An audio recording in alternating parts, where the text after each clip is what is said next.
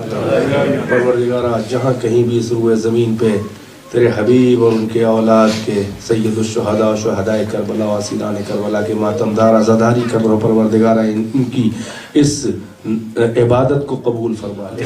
پروردگارہ جو اپنی حفاظت عزاداری اقامہ شاعر حسینی میں جو مومنین عزادار اپنی جانوں کے نذرانے پیش کر چکے ہیں، پروردگارہ ان کے نذرانوں کو قبول فرما، ان کے گھر والوں کو صبر جمیل عنایت فرما، فروغ عزاداری فرما، حفاظت عزاداران حسین فرما۔ جہاں کہیں بھی عزادار، جہاں کہیں بھی شیعان اہل بیت بلکہ ہر اچھے انسان کی جان مال و عزت و آبرو کی حفاظت فرما۔ دشمنان قرآن و اسلام و دشمنان رسول اللہ و دشمنان کعبہ و دشمنان انبیاء و مرسلین، دشمنان خاتم النبیین اور اولاد رسول اللہ کے دشمنوں کو اور دشمنان شیعہ کو پروردگارہ ذلیل و خوار و رسوا کر کے صفحہ ہستی سے نیست و نابود فرما۔ پروردگارہ ہماری اس سکینہ ٹرسٹ کی عزاداری کو قبول فرما۔ پروردگارہ اس مرکز حسینی میں اور زیادہ ان کے معاونین کو توفیق دے کہ اور زیادہ عبادت پروردگار اور زیادہ ذکر مصائب و فضائل اہل بیت اطہار کریں۔ پروردگارہ ان میں جو مریض ہیں ان کو شفا دے، ان کے خاندان میں جہاں کہیں بھی کوئی مریض ان کو شفا دے، جو مرحومین ہیں ان کی مغفرت فرما، جو بے روزگار ہیں ان کو حلال روزگار عنایت فرما، جو کسی بھی طرح کی کسی پریشانی میں مبتلا ہے بطفیل اہل بیت اطہار ان کی پریشانی کو دور کر۔ پروردگارہ اس میں جو بچیاں جو بچے جن کی شادیاں ہونے میں مشکلات ہو رہی ہیں اس مرحلے کو بھی ان کے لیے آسان فرما۔ پروردگارہ شیعہ نے اہل بیت کی اس ملک میں حفاظت فرما، ان کو ہر طرح کی بلاؤں سے محفوظ رکھ۔ اس مرکز کے تمام عہدیداران، معاونین، ارکان، مومنین جو بھی اس سے وابستہ ہیں، جو بھی دامے درمے قدمے سخنے اس مرکز میں عبادت کے فروغ میں تعاون فرماتے ہیں، ان سب کی تمام شرعی حاجتوں اور مرادوں کو پورا کر۔ امام کے ظہور میں تعجیل فرما، ہم کو ان کے انصار و اعوان میں شمار فرما۔ ایک سورہ فاتحہ کی تلاوت فرمائیں۔ تمام ارواح مومنین و مومنات، تمام مرحوم عزاداروں کو، بالخصوص وہ عزادار کہ جو اب اس دنیا میں موجود نہیں ہیں، اور خصوصیت سے وہ عزادار مومنین کہ جن کا کوئی وارث فاتحہ پڑھنے والا نہیں ہے، ان کو اور اپنے تمام مرحومین کو بھی آپ ایک سورہ فاتحہ سے یاد فرمائیں۔